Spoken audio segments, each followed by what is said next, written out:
Yes, and I'll go ahead and get this right out of the way. I was an Olympic Gold Medalist. I was a bobsledder. I know the Jamaicans.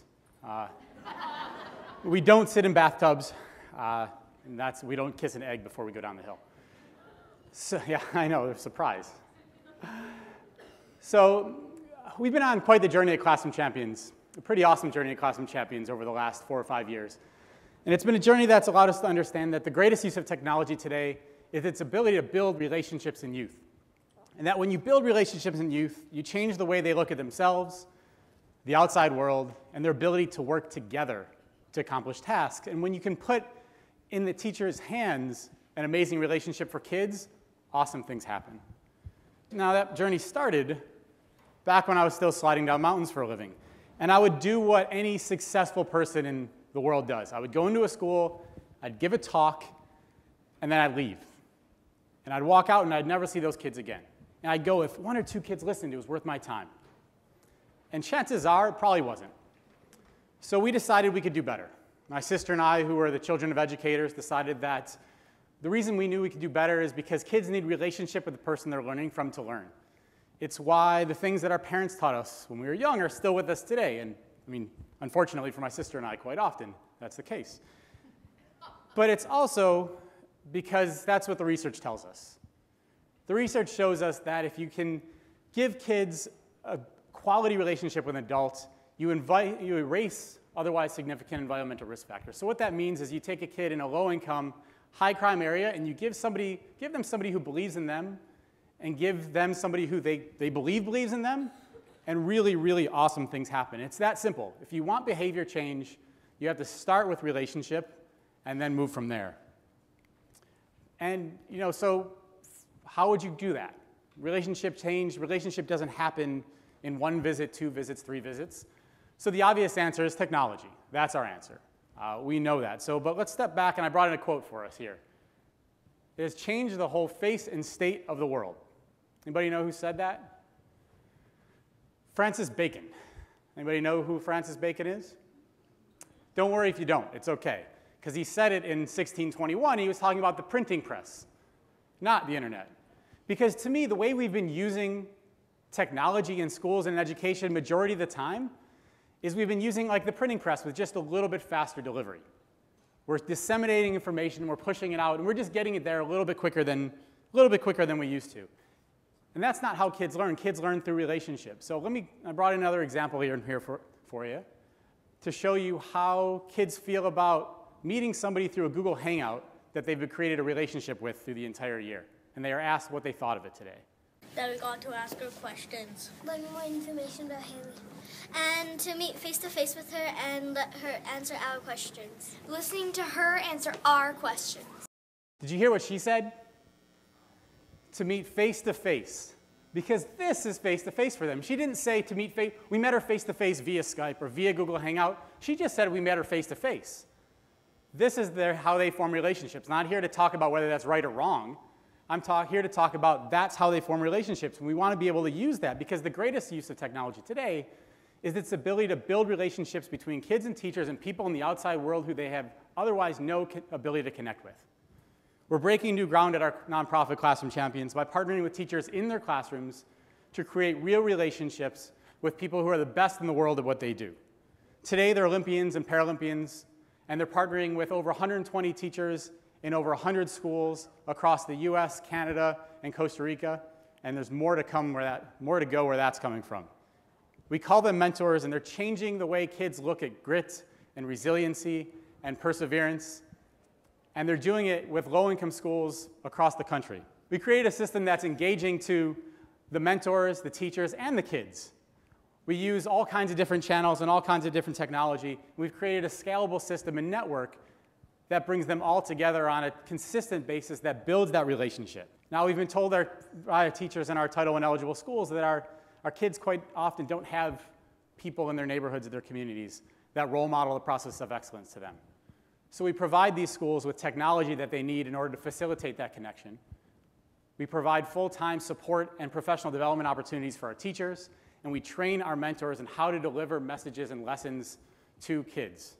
Now, conversations are happening via video lessons on YouTube, and kids sending messages back via YouTube. and on Twitter and Google Hangouts and Blogger and a private G+ network. And you see relationships like this happen, where you've got an Olympic gold medalist, Meryl Davis, who you may remember Meryl and Charlie from winning Olympic gold medal in Sochi. You may, as an Olympian, you may unfortunately remember her more for winning Dancing with the Stars this past spring. And you see she's tweeting and she's saying our classrooms, because we've created a feeling of ownership between the mentors and the mentees. These are their Olympians, these are our mentors, these are our classrooms. Christian Taylor is an Olympic gold medalist track and field athlete. He's having a conversation with a teacher. Kay Jasmine, 24, is a teacher in Florida. And they're conversing about what's happening. We've created a network and a scalable system that allows people to easily give back, utilizing all the channels we're on all the time from the devices that are in our pockets. And all it takes is this and kids being able to see that. Now, this is a girl in Kansas City. Now, I talked earlier about how relationships change the way kids look at themselves. So a teacher had posted this. This is Mary's work. And it was during Steps to Success in January, which is one of our months that we look at, that we focus on. And the teacher posted this to our internal network. And their Olympian that year was Emily Cook, who's a freestyle aerial skier. And Emily just simply hopped on there and typed in awesome on the internal network. Think of it like a comment on a Facebook page. Teacher comes to school the next day and shows the kids that Emily saw their work, and they got excited, and they loved that the work they produce is seen by their mentor. And as the kids headed to lunch, and Mary walked over to the teacher, and she turned to her and said, I never thought an Olympian could think something I did was awesome. How do you think Mary felt about her schoolwork after that? So we see all kinds of incredible things happen in our classrooms, from statistically significant increases in grit and resilience and interpersonal skills. We see in our teachers, job performance goes up, communication skills, and our mentors, communication and leadership. A couple great examples of what we see are our kids are pursuing their goals more.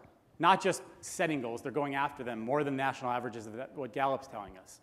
They can find ways around problems because they've been role modeled that behavior. And perhaps most importantly, we see massive engagement numbers.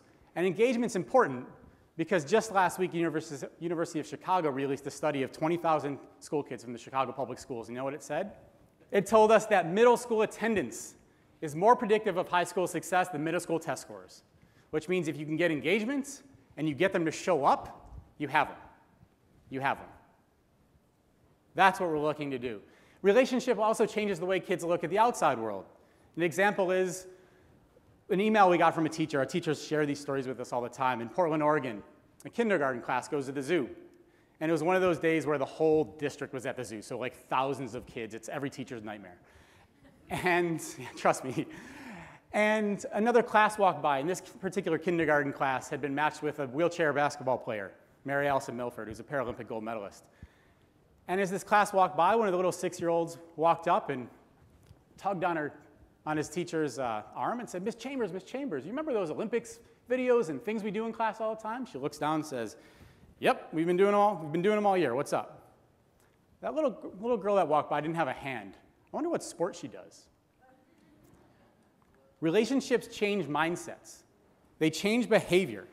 We look to expose kids to the worlds and people that they would have otherwise no access to do. And when kids know people who do big things, they're certain they can do big things too. Last fall in Sarnia, Ontario, a little town across the border from Detroit, kids in, let's see, they're 5th grade or grade 5 for those of you in Canada. A bunch of 5th graders decided that they were going to do a food drive because their mentor's November Community Message Month, she had talked about we give where we live as her main theme that month. So these kids said, all right, let's do a food drive for the food pantry. So they said, well, you know what? Haley does big things, so we're going to do big things. So they engaged their whole school. And then they thought, you know what? Haley does really big things because, by the way, Haley's a 5-time Olympic medalist and carried the flag for the Canadians last year at the Olympics. So Haley does big things, so we're going to do big things. So they engaged 10 schools in the area, 3,500 kids, and they raised 16,500 canned goods for the local food shelter. All because 22 kids knew somebody who does big things, so they're positive they could do too, because that person is just like them.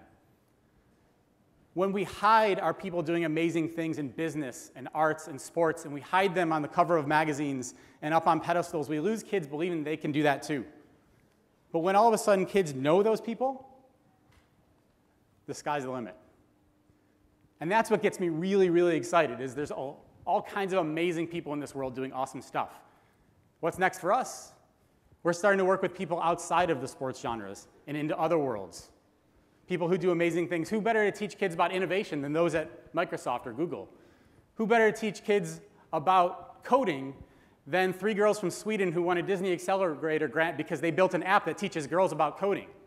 We believe kids have what it takes. They have what it takes to dream big, to persevere, to succeed, to learn. Sometimes they just need somebody who does big things along with them that believes in them to get things done. And that's where you and us and a whole lot of other people come in. Why am I here today?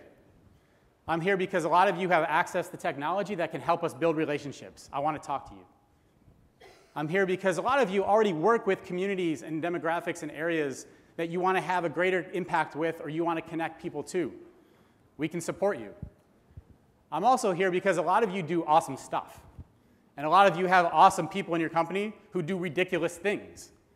We want to talk to you. If you're on YouTube, you're famous. If you work on a project that's on YouTube, you're famous. We want to talk to those people. We want to get them involved in schools and change lives. The power of the internet isn't its ability to disseminate information. The power of the internet is its ability to build relationships. Because when you can build relationships with kids, you change the way they look at themselves, you change the way they look at the outside world, and you change the way they look at their ability to get things done. Because we believe that someday soon, every classroom can have their own champion. Thank you.